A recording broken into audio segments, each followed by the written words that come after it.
Hello दोस्तों, आपके अपने YouTube channel science academy hub पर आपका स्वागत है। और दोस्तों, आज मैं लेके आया हूँ राजस्थान पुलिस लैब असिस्टेंट यानी सभी कंपटीशन एग्जाम्स के लिए बायोलॉजी है यानी जीव विज्ञान से संबंधित टॉपिक है वो लेके आया हूँ। तो उसको चालू करने से पहले आप मेरे चैनल को सब्सक्राइब एंड शेयर जरूर कर दीजिएगा। चलो आगे देखते हैं वो कौन सा टॉपिक है। तो हम देखते हैं। पहले टॉपिक चालू करने से पहले हम देखते हैं कि बायोलॉजी क्या है यानी जीव विज्ञान क्या है।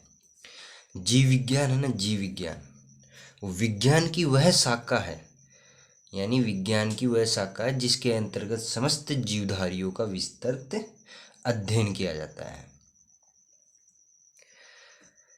यानी साइंस है ना, विज्ञान की वह शाखा, विज्ञान की शाखा है जीव विज्ञान जिसके अंतर्गत सभी जीवधारियों का विस्तृत अध्ययन किया जाता है। और जीवधारियों की उत्पत्ति, जैसे कि विस्तृत जीवधारियों की उत्पत्ति, उनका विकास कैसे हो रहा है, विकास क्रियाकलाप, उनको क्या क्या क्रियाकलाप करते, क्या क्या कार्य करते हैं, उनकी रचनाएं, वातावरण का उन पर प्रभाव तथा उनकी पारस्परिक क्रियाएं और यहाँ तक कि उसकी मृत्यु, सभी यानी यह जीव विज्ञान के अंतर्गत आता है। यानी उनका विस्तृत अध्ययन किया जाता है। रचना, विकास, जीवधारी यानी विस्तृत अध्ययन किया जाता है। उत्पत्ति, मृत्यु और वो क्या क्या कार्य करते हैं, उनका कार्य सभी विस्तृत तरीके से उनका अध्ययन किया जाता है। और जो वातावरण है हमारा एनवायरमेंटल, तो उन पर क्या प्रभाव पड़ता है यानी नेगेटिव पॉजिटिव, किस मौसम में क्या होता है, किस मौसम में क्या है, ये विस्तृत अध्ययन जीव विज्ञान के द्वारा किया जाता है। सही।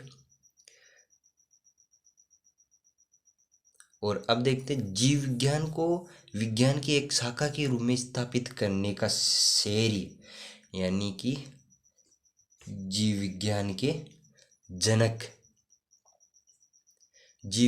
जनक किसे माना जाता है यानी जीव विज्ञान के जनक, बायोलॉजी के जनक कौन है? अरस्तु। तो आप इसे नोट लगा के लिख लीजिएगा, जनक कौन है? अरस्तु। देखा कि जीव विज्ञान के जनक अरस्तु है। सही, अरस्तु है। सही है, क्योंकि अरस्तु ने जीव विज्ञान के क्षेत्र में काफ़ी अध्ययन किया है, जीवधारियों को काफ़ी जाना पहचाना है, उनके संबंधित उन पर प्रयोग किया, इसलिए जनक है ये। और देखते हैं वो जीवधारियों के अध्ययन के लिए बायोलॉजी शब्द का प्रयोग सबसे पहले, यानी बायोलॉजी शब्द का सबसे पहले प्रयोग, इस बायोलॉजी शब्द का सबसे पहले प्रयोग 1801 में किसने किया था? लेमार्क और ट्रेविरेंस ने। एक तो थे लेमार्क, एक थे ट्रेविरेंस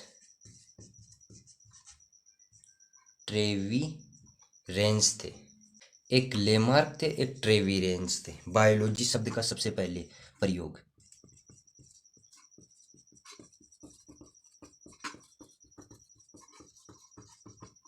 सबसे पहले प्रयोग दो वैज्ञानिक 1801 में, लेमार्क कहा के फ्रांस के थे और ट्रेविरेंस जर्मनी के थे। अब देखते हैं जीव विज्ञान की दो शाखा है इस बायोलॉजी की दो शाखा है। वो कौन कौन सी है? एक तो है बॉटनी, जिसे हम बोलते हैं क्या? वनस्पति विज्ञान।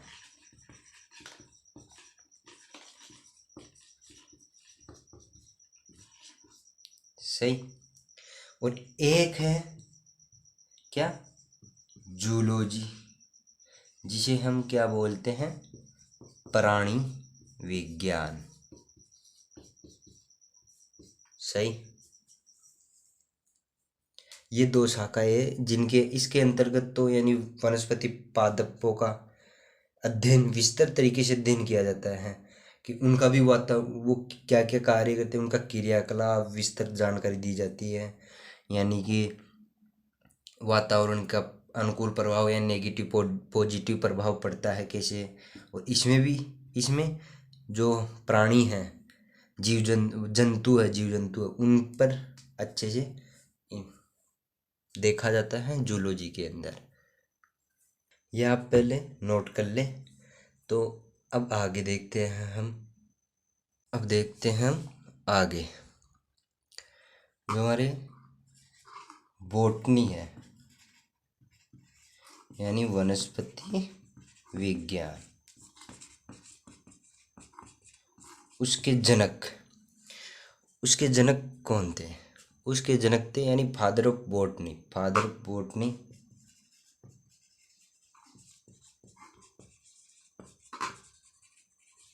फादर ऑफ बॉटनी देखते हैं, ये फादर ऑफ बॉटनी कौन थे? फादर ऑफ बॉटनी थे थियोफ्रेस्टस। कौन थे? थियोफ्रेस्टस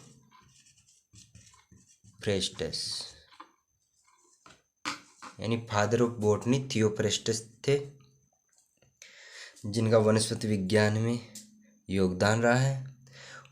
और थियोफ्रेस्टस ने यानी एक पुस्तक लिखी थी, हिस्टोरिया प्लांटेरम। यानी इनकी एक पुस्तक है,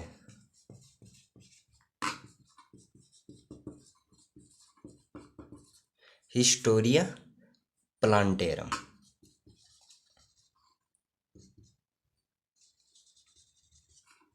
हिस्टोरिया प्लांटेरम एक बुक है, उसमें 500 किस्म के पौधों का वर्णन किया गया है। इस बुक में 500 किस्म के पौधों का वर्णन किया गया है। और हिस्टोरिया प्लांटेरम बुक थी किसकी? थियोफ्रेस्टस की। और थियोफ्रेस्टस कौन थे? फादर ऑफ बॉटनी थे। सही। अब आगे देखते हैं जूलॉजी यानी प्राणी विज्ञान के जनक कौन थे? चलो अब आगे देखते हैं।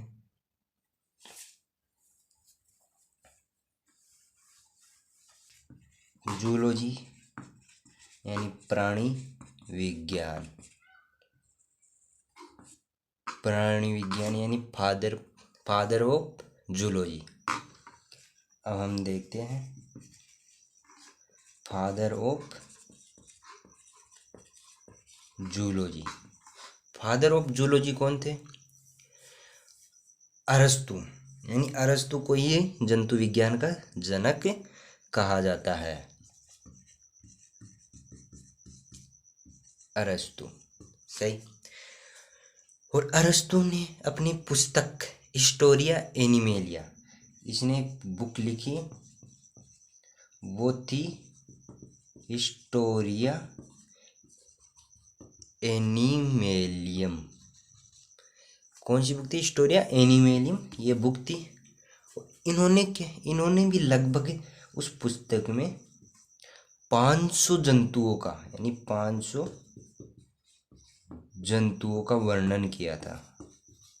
यानी विस्तृत तरीके से उनका वर्णन, यानी उनके कार्यकलाप यानी उनकी रचना, वातावरण का उन पर प्रभाव, उत्पत्ति, विकास, ये सब का यानी थियोफ्रेस्टस ने भी वनस्पति विज्ञान पर किया था। विकास, उनकी रचना, उत्पत्ति आदि का विस्तृत तरीके से अध्ययन किया था।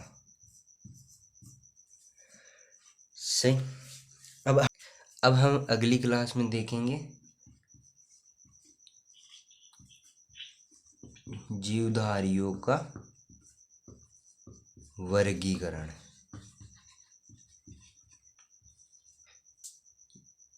अब हम ये अगली क्लास में ये टॉपिक देखेंगे अच्छे से कि जीवधारियों के वर्गीकरण का वैज्ञानिक आधार किसने दिया था? जॉन रे ने, जॉन रे नामक वैज्ञानिक ने। सही, जो अब हम अगली क्लास में देखेंगे। इस क्लास के लिए इतना ही काफ़ी है। चलो, थैंक यू।